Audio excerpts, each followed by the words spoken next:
Welcome back to Slothbox. I'm Lyndon Dixon, joined today again by Brett McGINTY. Brett, how are you, mate? Yeah, all good, London. How's things? Yeah, not too bad. Last time we spoke, you was prepping for your last fight on your homecoming back to Ireland. How was that return fighting back Yeah, on home soil, mate? it was great, hey, to be honest. Obviously, it was my first fight at home again, and it was great to get back to the national stadium as well. I had loads of fights there as an amateur. Mm, I won right few national titles and stuff there, so it was nice to get back there. And again, that's where my next one's going to be in April 1st. So, it's the home of Irish boxing they call it. So it's class venue, like, and it was great to get my homecoming there. mm. It was a wide points victory on the night, but what did you make of your performance? I think my performance was fairly good, to be honest. I have to say it was a good opponent, like, and he came up for a fight. Like, I was glad because I had a right few fans down. I had Mm, over 200 made the trip down to Dublin. They support me, like, and you wanna give them a proper fight. And I think that's what they got. Sometimes you get a journeyman who's just trying to be negative and to get through the rounds, but he wasn't like that at all. To be honest, he was bang up for a fight, and mm. I think it was a good show for everybody to see. So after that decent end to last year, it leads this year wide open for you. You're fighting again in Ireland on April 1st. Are you looking forward to another fight in Ireland? It's to be honest, it's great to be fighting at home. Mhm. That's ideally where all our fights would be, but the opportunities are few and far between in Ireland. It seems to be taking off now a bit, to be honest. I see there's 4 shows announced there now within the space of a month, and obviously over here that's to be expected, but in Ireland that's pretty rare. Like, so, Mm. hopefully that's the start of a lot more shows to come now, and hopefully there'll be a lot more activity and a lot more opportunities for us to fight at home. And as you say, leaves it wide open for me now this year and hopefully a big year. Mm. But just whilst we're talking about, boxing in Ireland, there's talks of Katie Taylor getting that fight at Croke Park. As an Irishman yourself, how big would a fight like that be in Ireland? I would say it'd probably be one of the biggest sporting events in Ireland's history, to be honest. Katie's been a golden girl for years, even as an amateur. Like, she won six straight world titles, and then she won obviously the Olympic gold, and she's turned over pro now. And she's pretty much done it all over again. Won all her fights, and she's winning world titles here, there, and everywhere. To be honest, so, like, I think she's getting a homecoming fight at Three Arena in May, which is great. But I mean, if she got a if she got a big fight in Crow Park, in front of say 80,000 people, I think that would be the homecoming she deserves. I think they were talking about it maybe happening in September. So, Hmm, I mean, if that could happen, like, I honestly think it would be one of the biggest nights in Irish sport in history. To be honest. I couldn't agree more. But back to yourself, mate. You are fighting in April. It's a bit of a way away yet, but just wondering, is there any news on the opponent yet for your seventh fight? No opponent yet. London, hopefully no now in the next week or so. But hopefully another step up opponent and somebody who'll push me on. That's going to be another 6 rounder. So hopefully a decent opponent and Hmm, put on a good show for those who are traveling down again. yeah. I was just wondering for yourself, what are the plans this year? Because last year you fought twice, got 2 wins.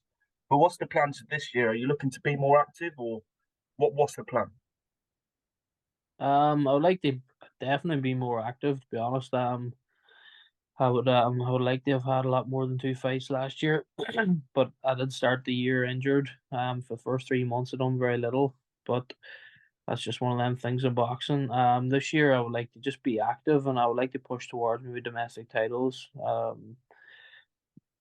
Something like that, maybe towards the end of the year or middle of the year, whenever if I were given the opportunity, I would take it with both hands. Like, so, stay active. Hopefully keep winning, keep being impressive in the process, and push towards domestic titles this year. Anyway. Hmm. Well, last time we spoke, I think it was around the time Ricky Hatton, your trainer, was preparing for his fight with Barrera. I just want to, you Yeah. obviously sparred him. I want to talk a little bit more about that. What were those sessions like, and have you sparred him since? No, I haven't seen him since now. He kept us training up. To be fair to him, keeping himself in good shape and that. But I mean, there's no real need to be sparring now unless another one of them exhibitions or something like that comes up. Mm, But there were good hard sessions. Like I mean, he hasn't lost that bit of ferociousness that he always had. That you would always expect from Ricky whenever he was fighting in his own day. But mm, and his body punching is as good as it ever was. But like so like he's to be fair to him, as I say, like he's kept his training up, kept himself in good shape and that. And I mean, I wouldn't imagine there'll be any more sparred unless another exhibition or that comes up. But I mean, I think he showed in that fight. I yeah. mean, he still has a bit of what he had. It was a great. To be honest, I didn't really know what to expect from it all, but I thought it was a great show from both of them, and I think they both gave a great account of themselves. The thing is, being in the ring, like just sparring with a legend like Ricky, did you learn anything particular in the ring with him that you maybe haven't necessarily learned on the pads? Um, it's hard to like. At the end of the day, you're gonna be your coach, like so. You're not You going can't go too on crazy. to take each other. You're not going on to take each other's heads off. Like, but I have to say, the first day that I was going on sparring him, I was sitting there thinking to myself, don't get me wrong, I've been over here for a while and I've got used to the fact that, at the end of the day, it's a legend. Ricky Hatton is training me, but I mean, to be going in and sharing the ring with him, actually sparring him, I kind of had to pinch myself going in and thinking, you know, this man's been there and done it all in the game, and I'm going to have to do a few rounds with him now. Like, so it was a great experience for me anyway. I really enjoyed it, and like, I think the most important thing was they both put on a great show and they end up. Mm. Moving on from yourself, just to talk about some of the news going on right now in boxing. I'm sure you know what's next. The WBC have said that Ben's free to fight in their rankings, and that he's going to be back reinstated into those rankings.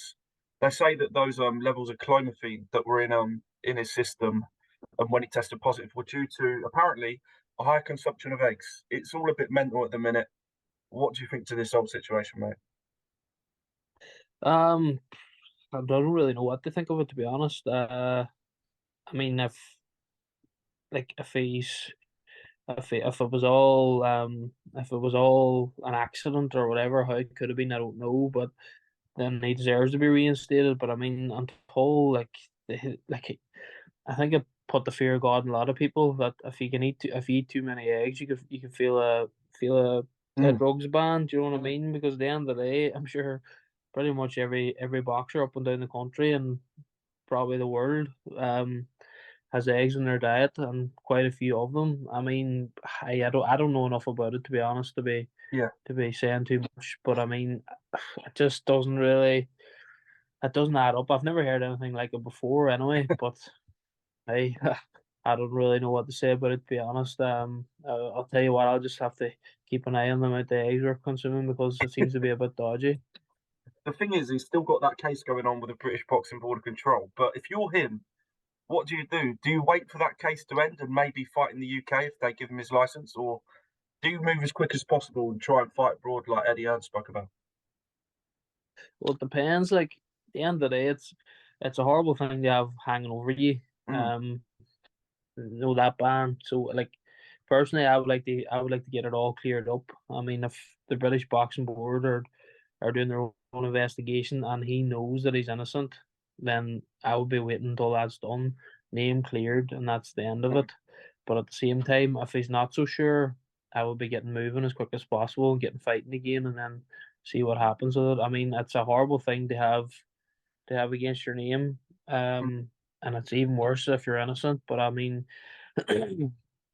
like the jury's out a wee bit now that the fact that you feel the drugs ban over the head of consuming eggs. But as I say, I don't really know much about it. mm, But that's how it'll be interesting to see what happens next. Who he fights, if he fights, and what happens with it all. I saw yesterday that Hearn said, obviously, he got asked about, well, if he is free to fight, then who's he going to fight next? And one of the names that did shock me was Pacquiao, talking about a fight against Mm. Manny Pacquiao in Abu Dhabi. For me, that's just crazy to think of. What do you think of that fight if that happens? It is crazy to be honest. From what I knew, Manny Pacquiao was retired, and he was Yeah, he was taking up like politics or something like that. There, the man's a legend of the game. There's no doubt about that. Like, and I would say he'll give anybody a fight, but I mean that's just a rare one. Conor Ben's pushing towards world titles. He's got his world ranking back now with the WBC, which is great for him. So surely he'd want to push on maybe towards a world title or move up the ranking, something like that there. And I don't really think Manny Pacquiao's the fight to do it. I suppose it is probably Mm, one of the big money fights, and yeah, that's what it seems to be all about these days, especially if it's going to be out in Abu Dhabi or probably Saudi Arabia or something like that there. But I mean, it's strange, but like it doesn't surprise me at the same time because it will be a big fight, especially with Manny Pacquiao coming back, and at the end of the day, that's a lot of what it's about these days. true. A big fight recently was just I think last weekend. Wood Lara when Lara stopped Wood towards the middle of the fight with a massive hook. I saw Barry Jones make the point that your fellow Irishman Mick Conlan could be the man to beat Lara in terms of styles matching up against each other.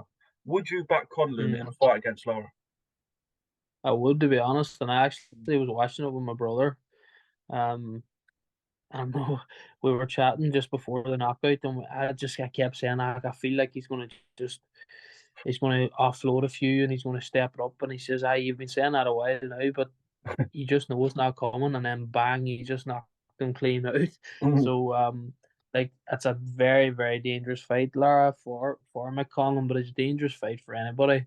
And I mean, McCollum is like, he's a universal, like, he's just, technically he's unmatched, to be honest, at that weight division. I mean, like he was outboxing he would and he was just about to win the fight and he was caught by a big shot. That's boxing. But like I don't think Lara would get near him for 99% of the fight, and it's just whether or not Lara can find that one shot because he has proven it, like that he can knock you out with one shot. There's no doubt about that. It's whether or not he would find it against McConnell, and I don't honestly think he would because he's such a slick operator. He can fight southpaw, orthodox. He can fight inside. Obviously, he won't do that against Lara, but Mhm. I just think he would just be an absolute nightmare for Lara. So I mean, it'd be a great fight. It'd be great to see, but I would definitely be back in Conlon. Just moving on to the next thing. I do this with everyone I speak to. Is fantasy fights. So matching up people that maybe were from a different generation or just didn't meet in the ring for one reason or another. The first one I've got here. Who's your pick? Lennox Lewis or Tyson Fury? Well, tough one. Um, I'd probably go Fury. What makes you go for Fury? I don't know. I wish you never asked me. Yeah. Two quality operators, Mm, the best of their generations, I would say, and I just think Tyson Fury. I mean, he's a huge heavyweight, 6'9", but he moves like a welterweight. I just for no actual reason, I'm just gonna go for Fury. mm. Roberto Duran against Lomachenko. Lomachenko. I think he would just outbox him. I think Duran would be very dangerous early because of how hard a puncher he is and how ferocious he was. But I just think Loma is just such a good mover, such a quality boxer. I think he would just outbox him. Floyd Mayweather against Sugar Ray Leonard. Floyd Mayweather because nobody's beat him, and I don't think he ever will be beat. The last one, Muhammad Ali against a prime Mike Tyson. I have to go Muhammad Ali because he's the greatest. I actually think that back in them days, like the heavyweights weren't as big as they are now, so we probably would have been a small heavyweight in today's era. But I mean, he's the greatest, so I'll go Muhammad Ali. Mate, it's been a pleasure speaking to you. But my last question, it's 2023. I feel like it's a big year for you. The time you finally step onto the scene and people start to remember your name. But what do you want to have done by the end of 2023? Um, I would like to have a title to my name, London. To Mm, be honest, I was saying to you there, like, want to push towards domestic titles this year, and like by the end of this year, I would like to have definitely a title to my name and then push on to bigger and better things next year. Well, mate, like I say, it's been a pleasure speaking to you. I've been Lyndon Dixon. He's been Brett McGinty, and we'll see you on the next one. Nice one, London. Thank you.